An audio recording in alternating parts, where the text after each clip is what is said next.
All right, did anybody find one that we need to practice? 12 on the first one. What, number 12 on the first review sheet. That's the one that's not numbered. It just says review. Number 12. So it says we have a tank with a diameter of 30 feet, a cylindrical tank, with a diameter of 30 feet. So here's my tank. And the diameter is 30, which means the radius would be 15. And it's got this gas in it that is filled up 60 feet deep. And somebody opens it up. There's a faucet or something down here. And water's coming out at 3.5 cubic feet per second. And we want to write an equation for the volume of the gas in the tank after t seconds. Well, would you all agree that the volume of water in the tank, or gas in the tank, is what started out in there minus what's run out? Okay, so let's figure out what started out in there. How much gas did I actually start with before I opened up the faucet and let it start coming out?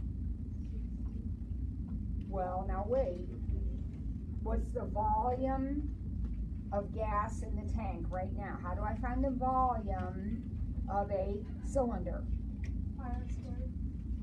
Pi r squared h. Yep. So the volume of a cylinder is pi r squared h. So for us, that's pi times 15 squared times 60. That's how much gas is in the tank at the beginning of the problem. So 15 squared times 60. So that is 13,500 pi cubic feet. All right, that's how much is in the tank at the beginning of the problem. Okay, but now we're going to let some out, right? How much are we going to let out? 3.5 cubic feet every second. So how will I express that? Here's the original 13,500 pi. And now what's coming out? 3.5 every second. So how will I express that? 3.5 t. And that's the volume at time t. The volume at time t is the original 13,500 minus 3.5 every t. 3.5 t. That's it. All right. Anybody else have a question about? It doesn't have to be that worksheet. It can be any of the review material that you did. Anybody have a question about that? Okay, so like for where it says like for number 9, number 1. Okay, which worksheet am I on? The same one? Okay, and what problem am I looking at? It says number 14 says for number 9. Okay, so I gotta go back to problem number 9, which is maximizing the volume of the box from a 12 by 18 piece of paper. So you know what we do, we cut out the corners, and then it takes me through all of the problems that I need to be able to do. So I need to express the volume of the box as a function of the width of the cutouts. All right, so we've done this a zillion times. What's the volume of that box? What's the equation for the volume of that box? What? 18 minus 2x, 12 minus 2x, and x. Don't forget that. That is part 1. That's the volume of the box. All right, now part 2, that's the domain question. which is absolutely vital because when I graph on my calculator, what is the domain? How do I use the domain when I graph? X-min and X-max. So this isn't something we're just writing down to write it down. We're going to use this. So X is going to be between what and what in this box problem? Between 0 and 6. So X-min, X-max when I graph on my calculator. Now what is the maximum volume? Well, I'm going to graph it on my calculator now, right? Now here's X-min, here's X-max. What are you going to put in as Y-min? Remember, this is your equation. This is your Y right here. It's the volume. What are you going to put in as Y-min? 0. Can the volume be negative? No. So you're going to put in 0 for Y-min. What are you going to put in for Y-max? You're going to take a guess, right? And what do you need to have happen when you take a guess? You just fill in a number and you hit graph, and what has to happen? You have to see the peak. And if you don't, then you'll make that guess bigger, right? But you just keep playing with it until you get it. So you're going from 0 to 6 on the X's, and from 0 to something on the Y's. I don't know. I'll start with 100 and see what happens. I don't think 100 is going to be big enough, but I'll start with that.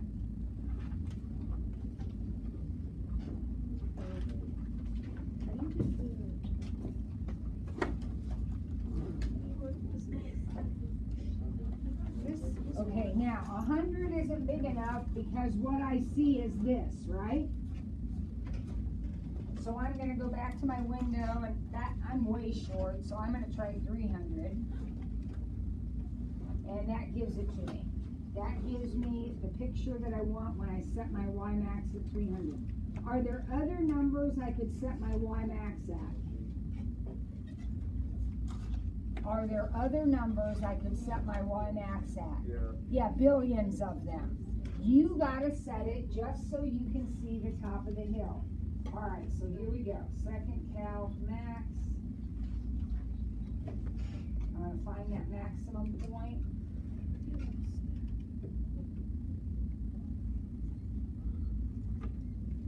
And that maximum point turns out to be 2.35, 228.16.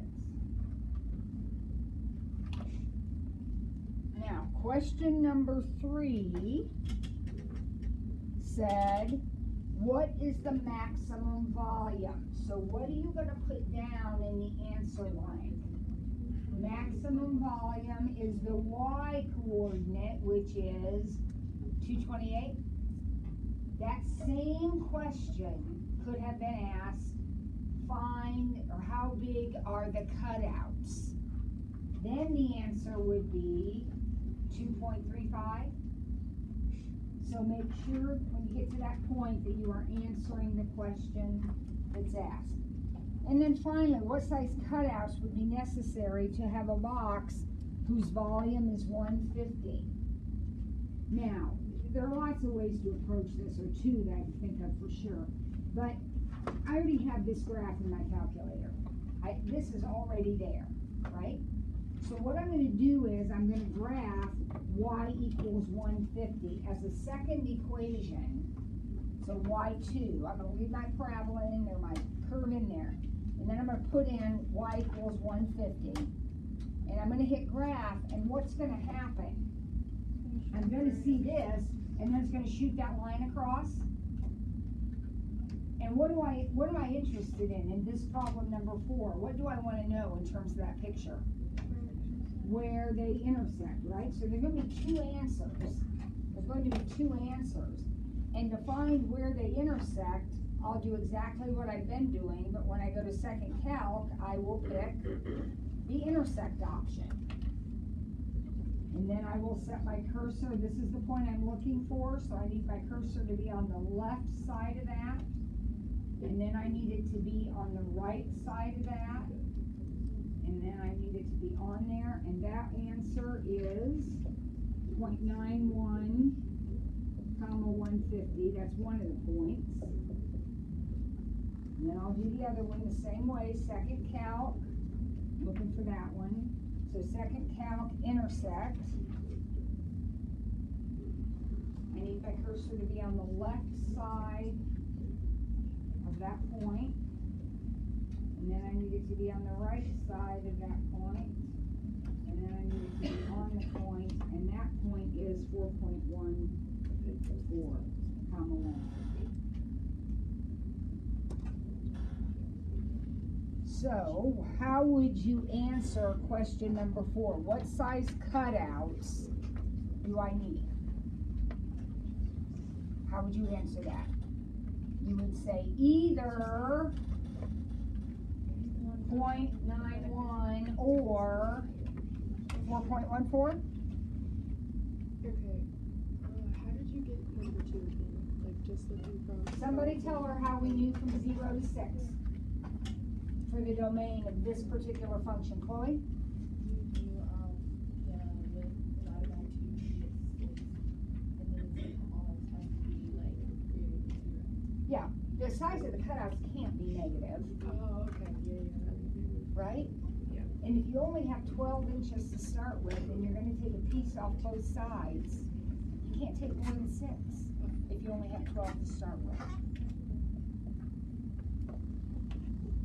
All right, anybody else have a question? We're about out of time. Anybody else have something? We got a lot of time.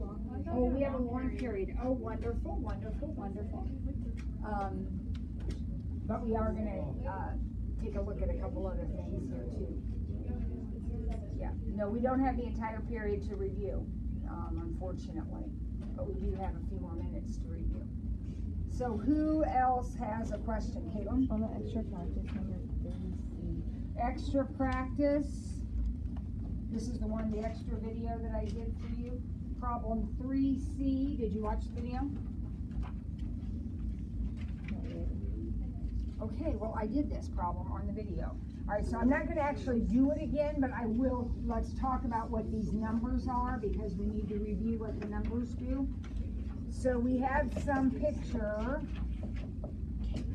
and we've made some changes to the picture. This is 3C on the extra practice. All right, so what are the changes that we've made? Well, we put a negative in. And what do negatives do? In general, negatives do what? Reflect. So what does this negative do in this position? This reflects across the x-axis. So I like to think of it as upside down. So it's going to turn my picture upside down. So whatever in the original was pointing up will now be pointing down, and vice versa. What does the 1/3 do?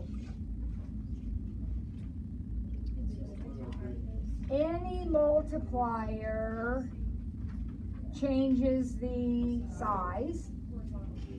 This is going to divide the horizontal, but we all know that dividing by 1/3 is the same as multiplying by 3, so actually this is going to be 3 times as wide. So if I have in my original a little triangle, the original has a little triangle that looks like this. Now that little triangle not only is going to be upside down, but it's going to be not 2 units wide, but 6 units wide.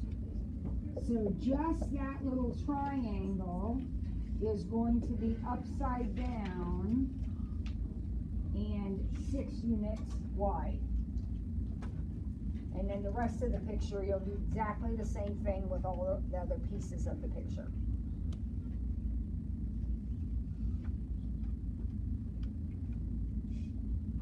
All right. Anything else from the review book that you can think of, Maura? Can you do number 13 on the first review? The first review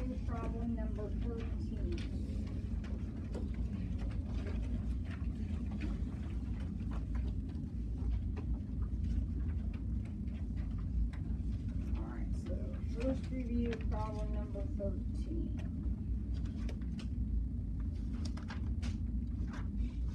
All right, so we got to get from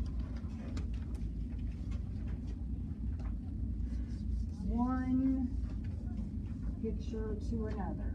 So the original or the first picture, is this one more? What shape is that?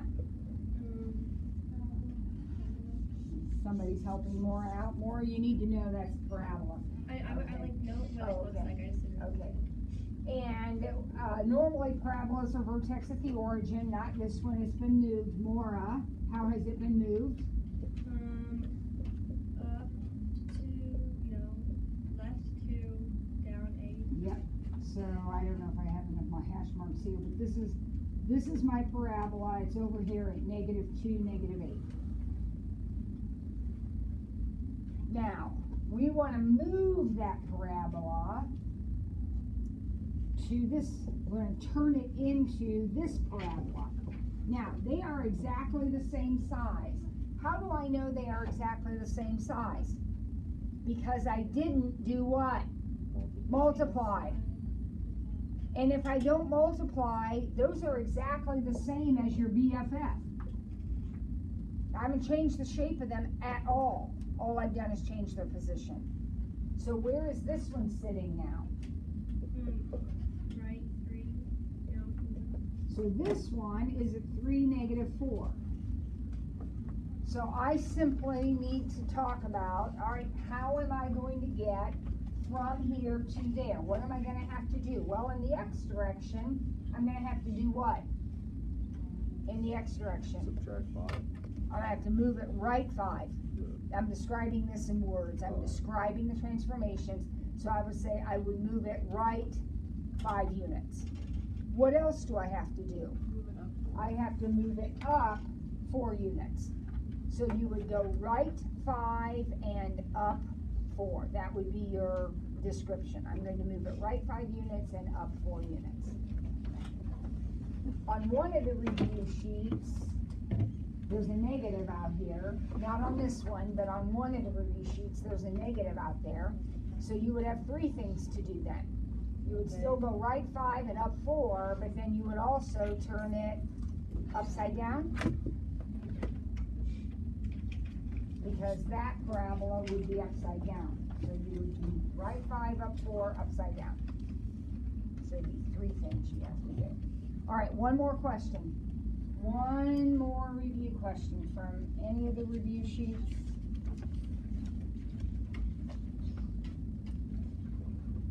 And I would completely and totally suggest that you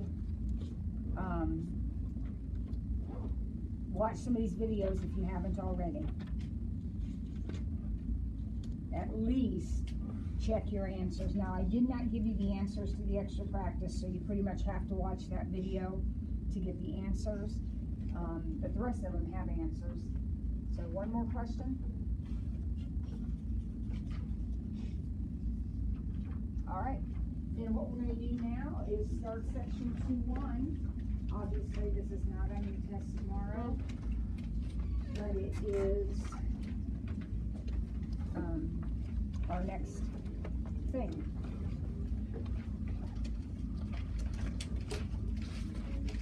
So what I would like you to do, please, is open up your book to page 182. Take out a new sheet of paper, starting a new chapter here.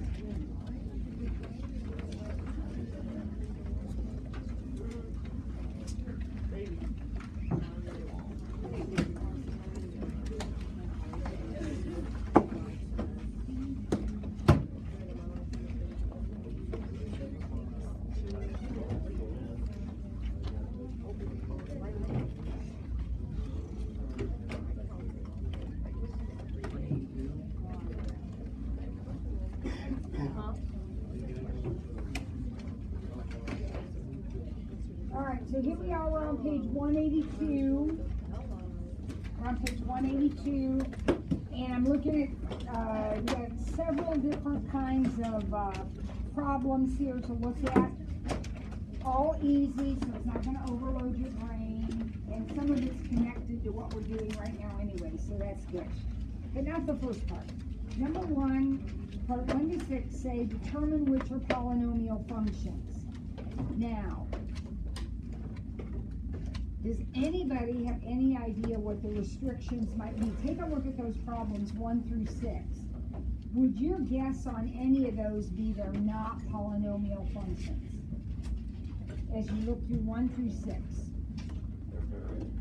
Does anything seem odd to you about any of those problems? Number 4. Now, actually, number 4 is a polynomial function. It is what's called a constant function. And it's called a constant function because f of x equals a constant. Now, remember, f of x is just function notation. It means y. What does y equals a constant look like? It's a horizontal line. Like y equals 4, y equals 6, y equals something is a horizontal line. That is a polynomial function. The degree of this polynomial function is 0. And why that is, well, first of all, when they talk about the degree, let's look at our parabola we were talking about a minute ago. This is a polynomial function. This is called a quadratic function, and its degree is 2. The degree is the highest power of x. Now, does it make sense to you that the degree would be 0 here? Yes, because if you think this is a line, your constant function is a line, and you know that your equations of lines are y equals mx plus b, right? But look at this, let me put y equals 4. There's no x in that, is there? The degree is 0. The power on x is 0. The coefficient's also 0. But if you put a power of 0 on something, what happens to it? What is x to the 0? That's just 1. Your slope is 0, so you end up with just 4. So y equals a number is a constant function. Its degree is 0. Y equals x squared is a quadratic function. Its degree is 2. What about this? What's this? What kind of a function is that? It's a linear function, and what's its degree? 1. So 0 would be a constant function, 1 would be a linear function, 2 would be a quadratic function. What do you think we call it if the degree is 3? A cubic function. How about if the degree is 4? Quartic. They're called quartic functions if the degree is 4. And I think your book has some of that vocabulary in it. Yeah, actually it doesn't even have all that. There is a little bit of vocabulary if you want to read that section. Section 2.1. There is some vocabulary in there, but we just talked about it all. So with that in mind, okay, having had that little brief conversation, are there any problems in 1 through 6 that seem out of the ordinary? Chloe. Number 1 is problematic. What's the problem with number 1? The negative exponent. Now, what do negative exponents mean? It goes to the denominator. So that would look like actually 3 over x to the 5th plus 17. If you have variables in the denominator, you are not a polynomial. Because as soon as you put variables in the denominator, you have domain issues. Remember that? You have domain problems. And polynomials are continuous functions. They can't have domain problems. All right, so problem 1 is not a polynomial function.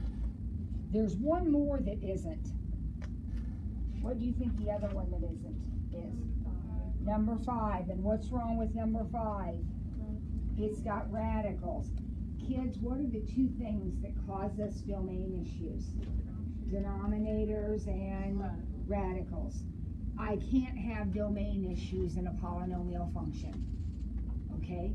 So I can't have a radical. Actually, I could have a radical, but not with an x under it. I can't have a square root of x or something. Okay? I also can't have negative exponents because negative exponents create denominators. Okay? So if you can look at your polynomial function and it does not have any denominators and it does not have any radicals, then you are good to go. Alright? Now, the next part says, and you know how to do this. This is review. There's nothing new in this next part, 7 to 12. It says, write an equation for the linear function that satisfies this condition. What do we mean when we say f of negative 5 is negative 1? What do we mean when we say that? That's the ordered pair, negative 5, negative 1. So problem number 7 gives me 2 ordered pairs. Does everybody recognize that? The function notation right here represents this ordered pair. So they have given me 2 ordered pairs and said write the equation of the linear function. Okay, what do linear functions look like? Y equals mx plus b, right? So what are we going to do, Patty? We're going to graph the line. We're going to, well, it says, first let's write the equation of it, and then, yeah, we're going to graph it. Sorry, So, getting a little ahead of myself. yeah, you are. So what do I need to do here? Find the slope. Find the slope. And Patty, do you remember how to find the slope? I'm pretty sure it's y2 minus y1 over x2 minus x1. Exactly. Rise over run. Rise over run. So I take 4 minus negative 1 over 2 minus negative 5. And I got a slope, if I did my arithmetic right, of 5/7. So Now what do I do, Patty? You're on a now roll. you gotta find the y-intercept. I do. So I got y equals mx plus b, and I'm looking for b, right?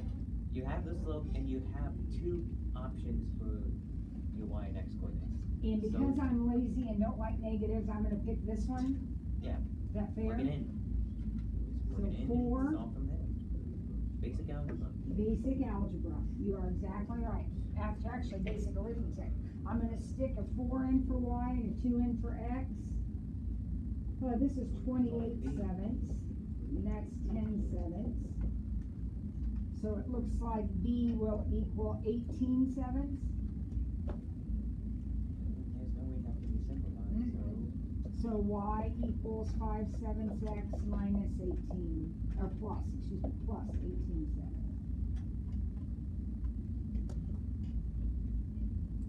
So problems 7 through 12, kids, the directions may be different, but isn't it exactly the same as what you've done before? No issues. 13 to 18 relate to what we're doing on our test tomorrow. Notice that in the equations, 13 through 18, they are all quadratics. They're all parabolas, but they have different combinations of numbers. So if you're going to match the equation to the picture, you have to know what all those numbers do. So let's just look at 13. Tell me about equation 13. It's a parabola. What do you know about it? It's 1 to the left and 3 down. This is on tomorrow's test, right? Not necessarily a matching picture like this, but you need to know it's gone 1 to the left and 3 down.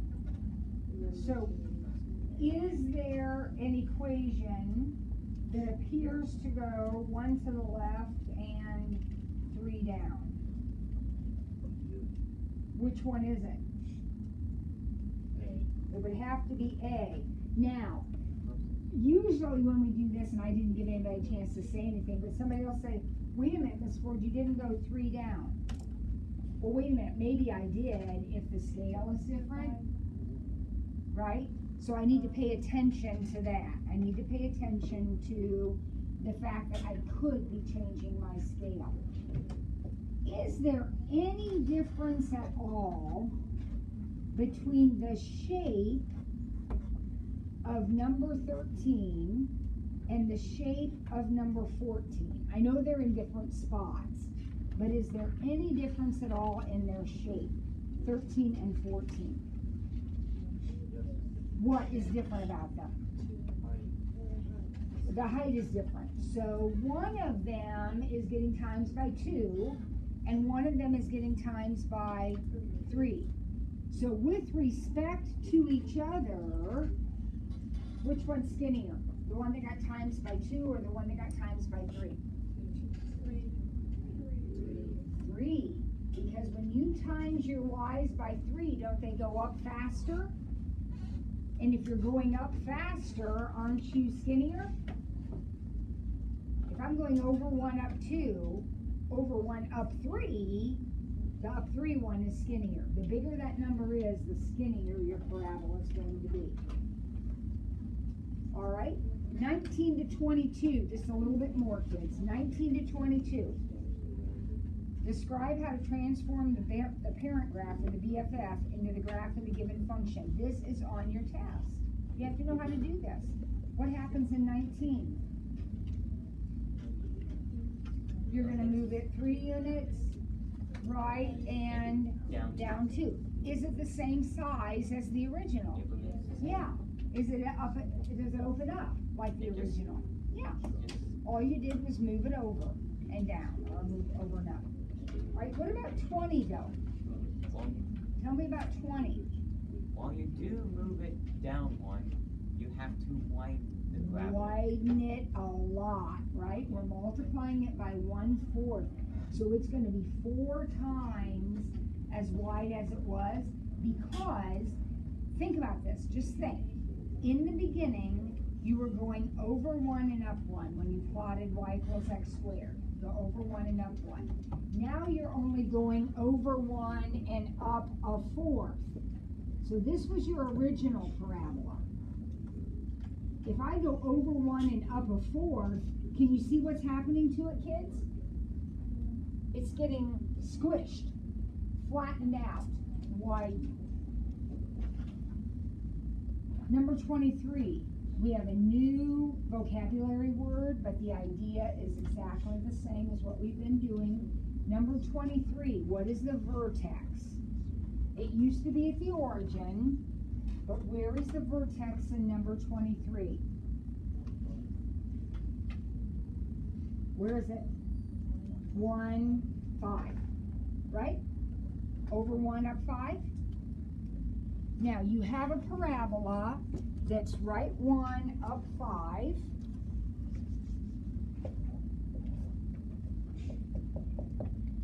Opens up, and it's skinnier than the parent graph would be. It's skinnier than your original because you multiplied it by 3. This is called the axis. That's supposed to be a straight line. That's called the axis of the parabola. I call it, a little old fashioned, I call it the axis of symmetry. What would be the equation? This is the point 1, 5. That's my vertex. What would be the equation of the axis of symmetry? What is the equation of that line? X equals 1.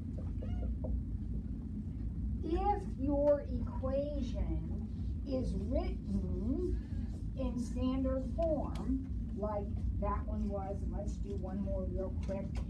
That was 23, number 24. If your equation is written like this, it's really easy to tell that the vertex is where? Where's my vertex? -2, -1. This particular one opens upside down, right? And it would be kind of skinny because I times it by 3. if your equation's in that form, it is really easy to tell your vertex. And if you know your vertex, you automatically know your axis of symmetry. What would be the equation of this axis? X equals -2.